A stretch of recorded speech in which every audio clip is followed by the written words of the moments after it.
Bom dia, mas bom dia mesmo. Talvez você esteja estranhando porque estamos começando o programa recém-gravado durante a realização da celebração do culto do nosso jubilamento. Nós programamos toda a semana para você que não teve a oportunidade de comparecer em nosso templo.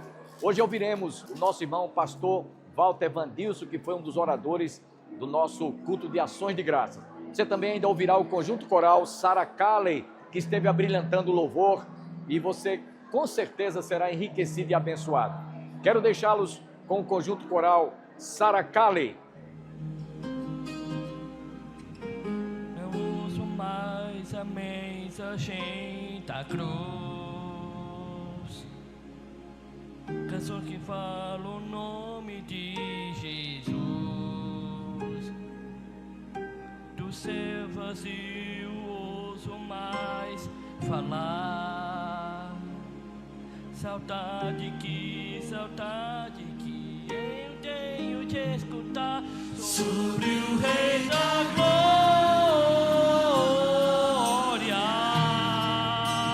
sobre o que é santo,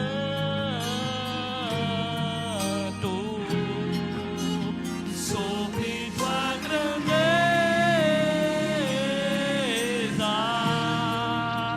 sobre quem tu és.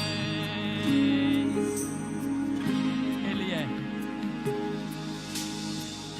indescritível, inigualável. Estou na terra, mas a minha essência é o céu. Oh, glória a Deus!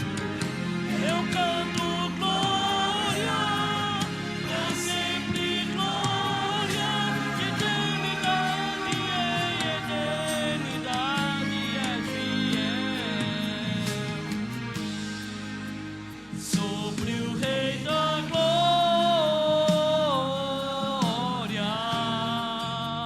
sobre o que é santo,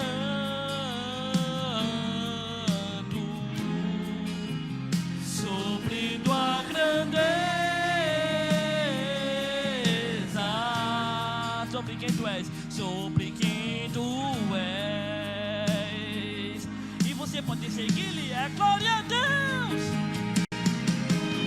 Indescritível, inigualável. Estou na terra, mas a minha essência é o céu. Oh, glória a Deus! Eu canto glória, pra sempre glória, de eternidade em eternidade és fiel.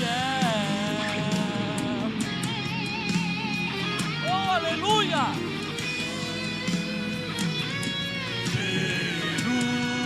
Jerusalém, Jerusalém, canta e ouça tão grande. Hosana,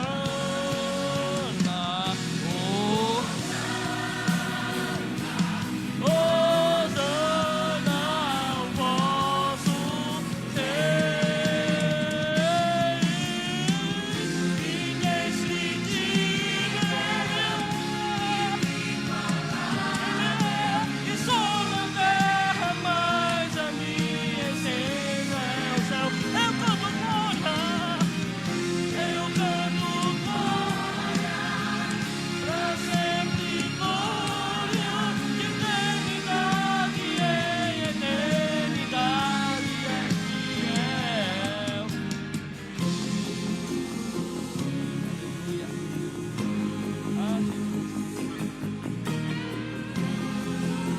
Ah, eternidade, eternidade, ele é fiel. Eu vou pro céu.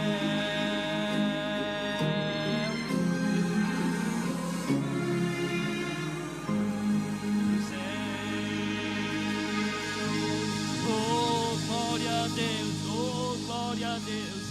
Aleluia.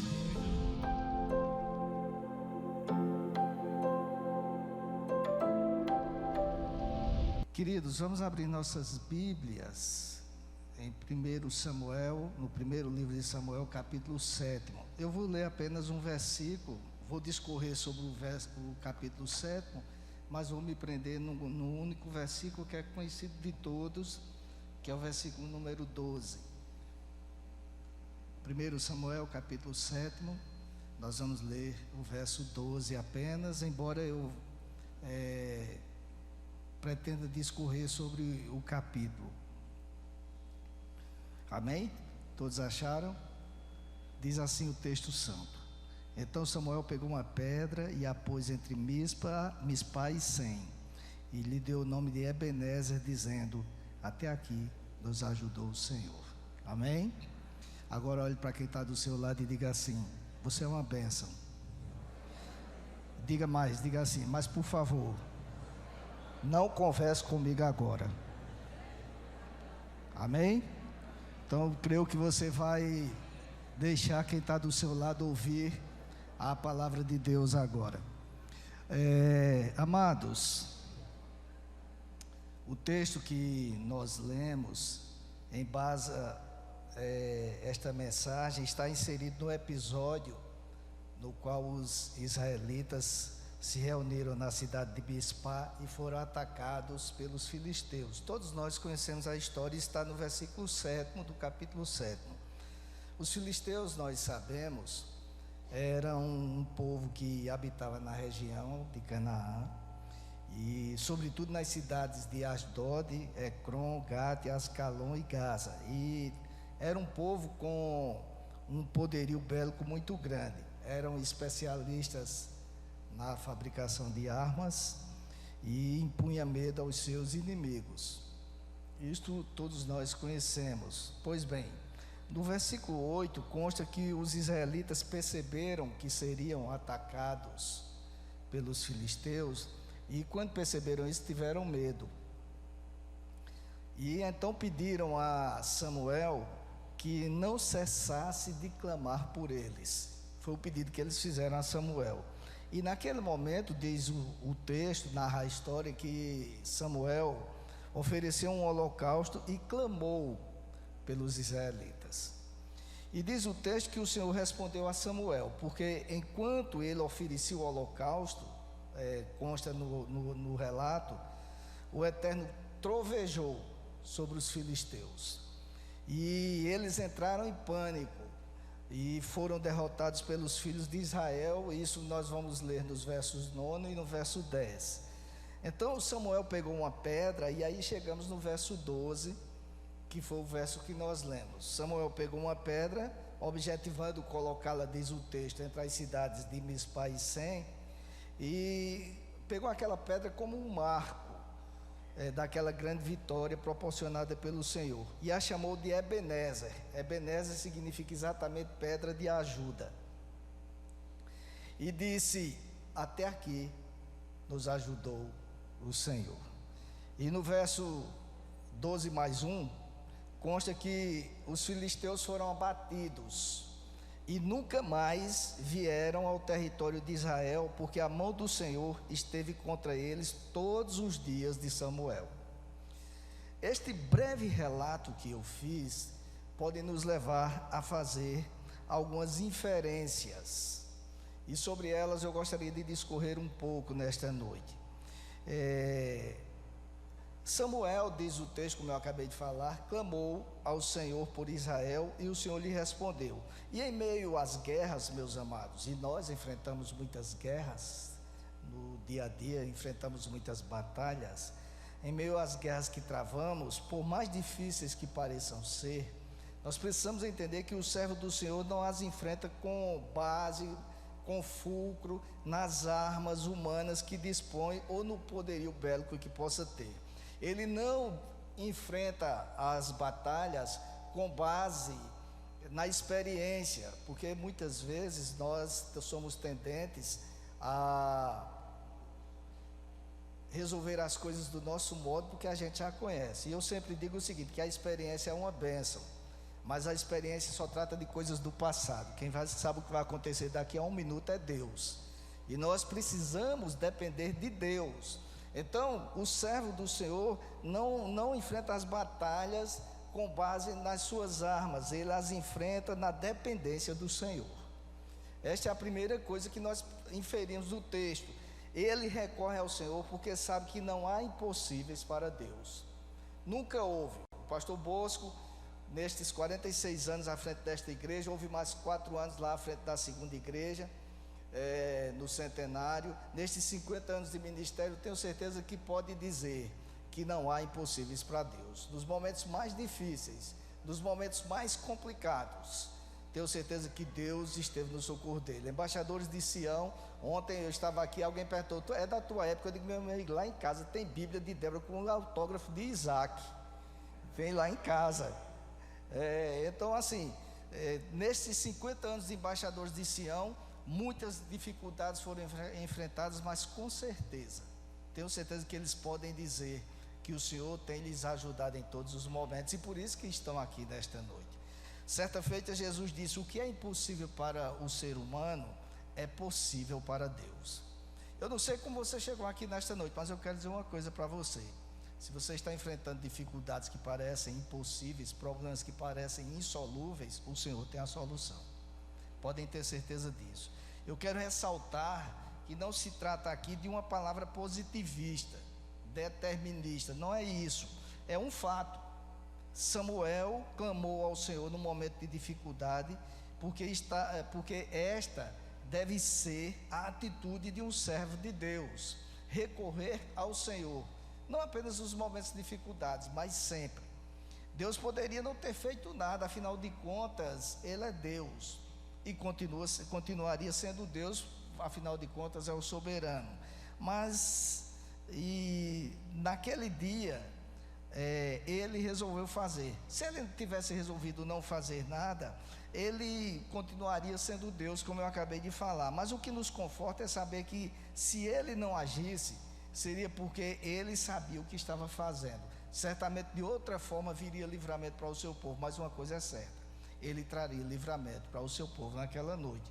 Quando nós conhecemos a história de Esther, a rainha, e quando o primo dela, Mardoqueu, recorreu a ela para que ela intercedesse pelo seu povo junto ao rei, e ouviu dela que seria difícil falar com o rei, ele lhe disse, se você ficar calado agora, de outro lugar virá socorro e livramento para os judeus, porque Deus nunca deixa o seu povo na mão, nunca deixa o seu servo na mão. Todos aqueles que dependem de Deus são socorridos pelo Senhor, da forma dele, no tempo dele, do modo dele, mas ele socorre aos seus, sim.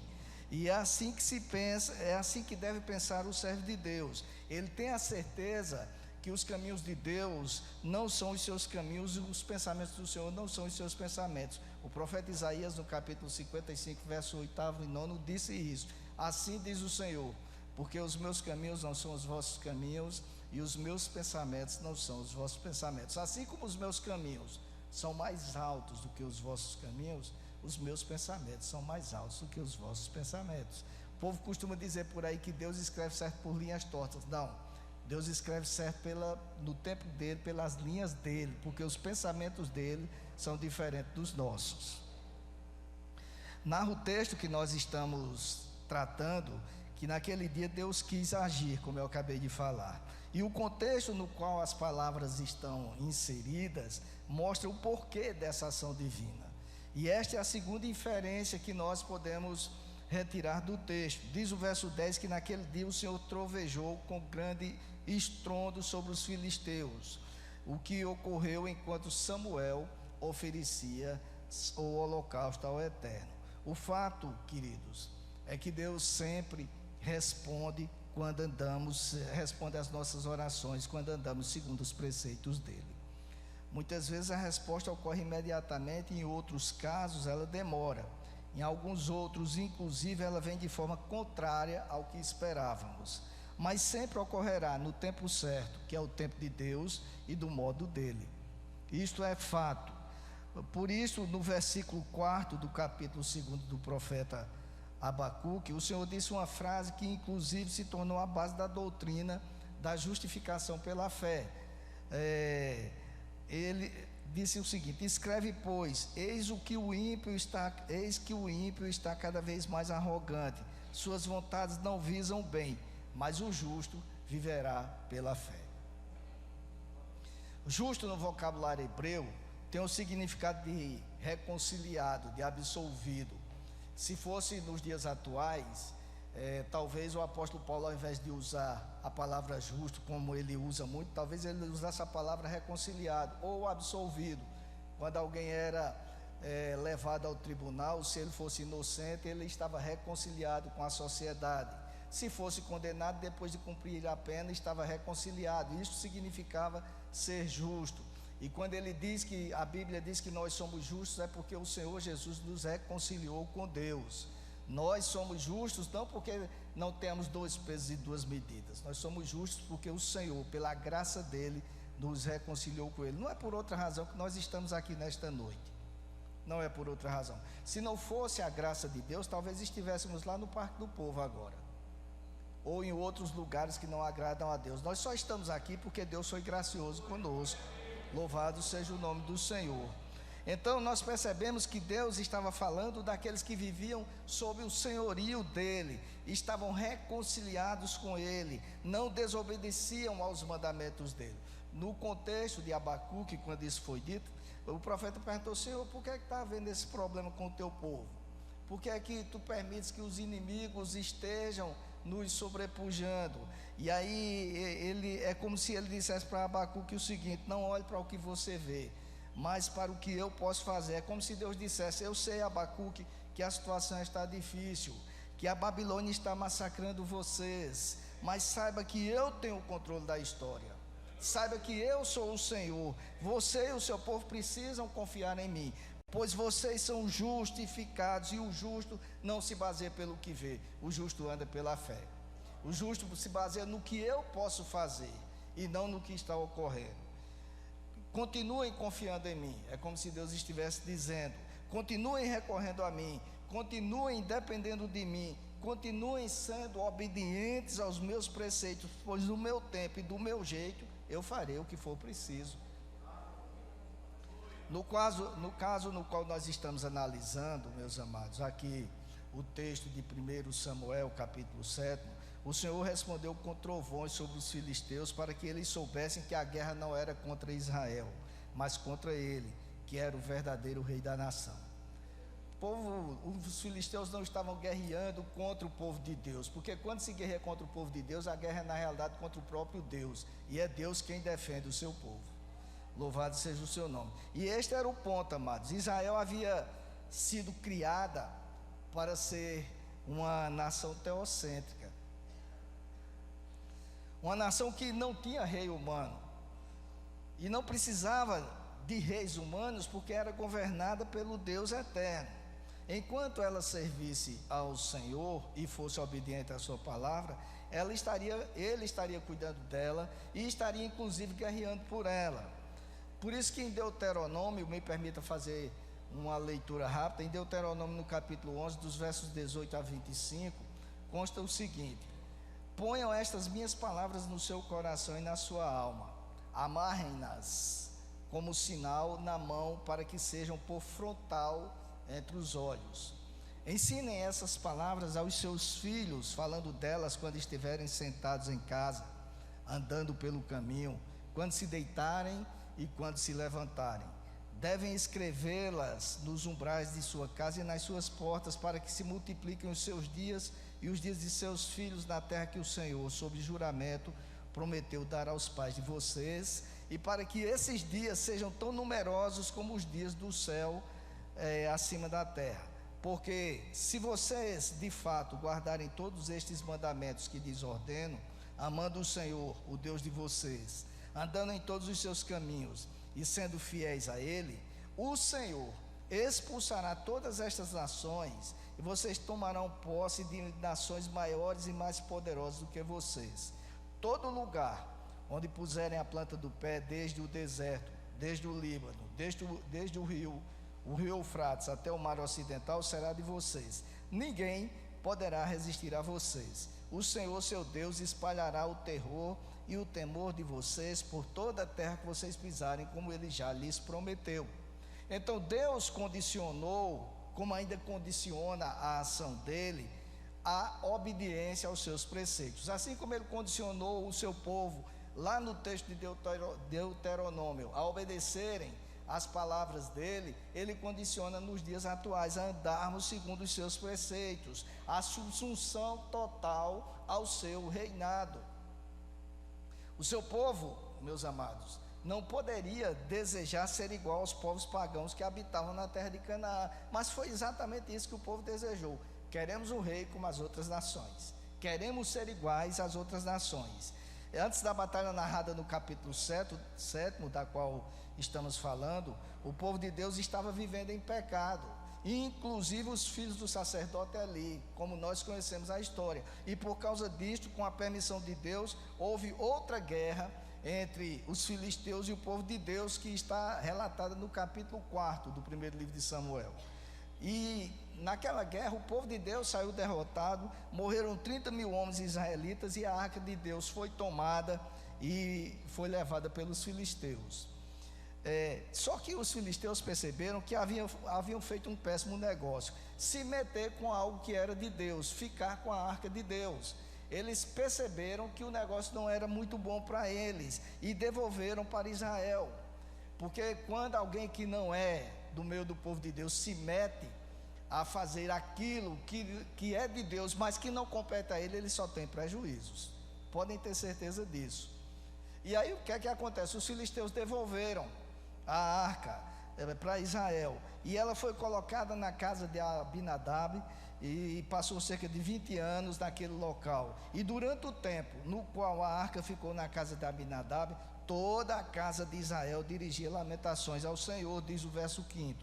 Samuel então falou a toda a casa de Israel, dizendo: se é do coração, de todo o coração, que vocês estão voltando ao Senhor, então tirem do meio de vocês os deuses estranhos e os astarotes, preparem o coração ao Senhor e sirvam somente a Ele. Ele livrará vocês das mãos dos filisteus. Foi exatamente neste momento, queridos, e é por isso que eu estou voltando ao capítulo 4, porque foi exatamente neste momento de obediência e serviço ao Senhor que houve a batalha narrada no capítulo 7, na qual o Senhor trovejou sobre os filisteus e eles foram derrotados, porque Deus age quando o povo o serve. Deus age quando o povo anda em obediência aos seus preceitos. Deus age quando o povo depende dele e se curva ao senhorio dele. Muitas vezes nós, nos dias atuais, estamos vivendo problemas porque nós queremos agir segundo a nossa vontade, no nosso tempo, do nosso jeito. E aí Deus se torna uma segunda instância. Quando dá errado, aí vão recorrer a Deus.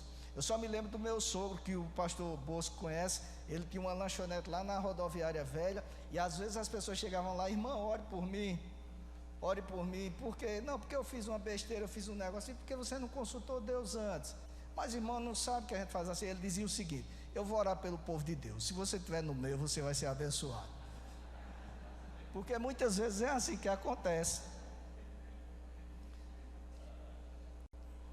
A razão de Deus atender às orações do seu povo está no fato de Ele reinar na vida desse povo.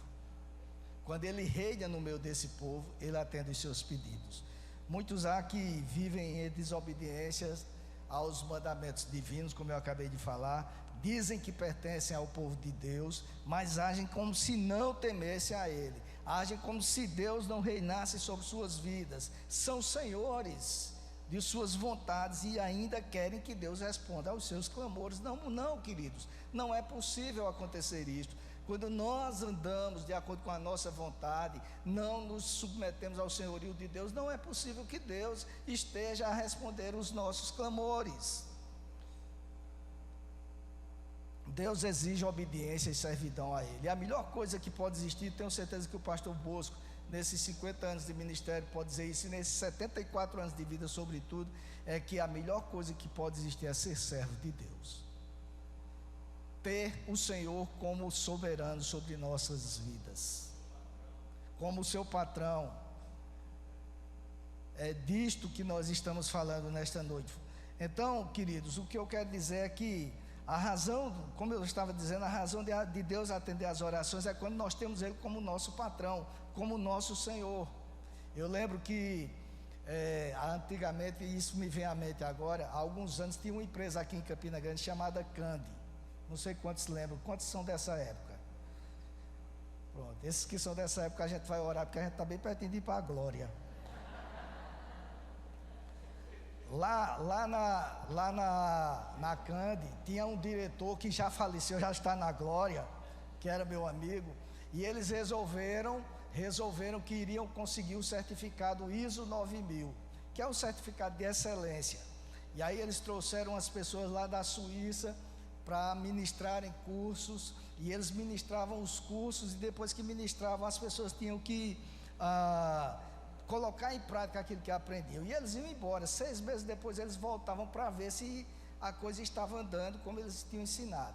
E quando a empresa chegava no nível que eles tinham ensinado, ela estava apta a ser certificada com o ISO 9000, que aquilo significava dizer, pode comprar os produtos dessa empresa, que são produtos de excelência.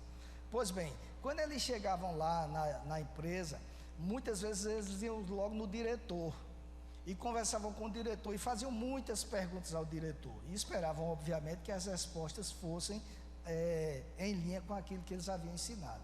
E depois que eles entrevistavam o diretor, eles iam andar na fábrica, para ver se na fábrica estava acontecendo exatamente aquilo que o chefe havia dito. E não só isso, eles pegavam qualquer operador de máquina, qualquer responsável pela higienização, chamavam ele no canto e faziam as mesmas perguntas que haviam feito ao diretor, e esperavam que as respostas fossem as mesmas. E quando a empresa estava nesse nível, todo mundo falando a mesma linguagem, ela estava apta a ser certificada com qualidade de excelência. Aí você diz, o que isso tem a ver conosco? Tem a ver que quando nós aprendemos, se nós quisermos ter uma vida de excelência, uma vida que verdadeiramente agrade ao Senhor e que seja digna de receber respostas do Senhor, nós temos que falar a mesma linguagem do chefe. Temos que falar a mesma linguagem de Deus. Temos que, a palavra dele deve prevalecer na nossa vida. Temos que andar em linha com a palavra dele, em obediência à palavra dele. Quando fazemos isso, então, certamente nós não estamos aptos a ser certificados pela ISO, mas pelo céu. Estamos encerrando mais um programa nessa manhã de sexta-feira, e eu espero que você tenha um bom final de semana. Não esqueça de comparecer à igreja mais próxima da sua casa, no seu bairro onde você reside, a um templo evangélico. Vá prestigiar neste domingo. Se você que reside em Campina Grande quiser participar do nosso culto de escola dominical, 9 horas da manhã às 11 horas, culto divino às 18 horas. Às terças-feiras nós temos culto de oração. Às quintas-feiras, estudo bíblico. Estamos estudando a primeira carta de Paulo aos Coríntios. Você não pode perder. São realmente momentos de edificação, de crescimento para a nossa vida espiritual. E aos domingos nós temos, portanto, a escola dominical, culto divino, e você venha nos visitar, o que muito nos honrará. Nós vamos, neste momento, orar agradecendo pela semana que Ele nos concedeu, e eu espero que você tenha um bom final de semana. Pai, obrigado por este dia que o Senhor nos presenteou. Obrigado por esta oportunidade, quando estamos mais uma vez levando ao conhecimento, compartilhando o que foi a nossa festa de jubilamento durante toda esta semana. Obrigado, portanto, nós te rogamos, agradecidos, todas estas bênçãos. Em nome de Jesus, amém, amém e amém. Em Jesus a paz encontrei, nova luz invade meu ser, ao seu lado vou, bem seguro estou, sua vida, minha vida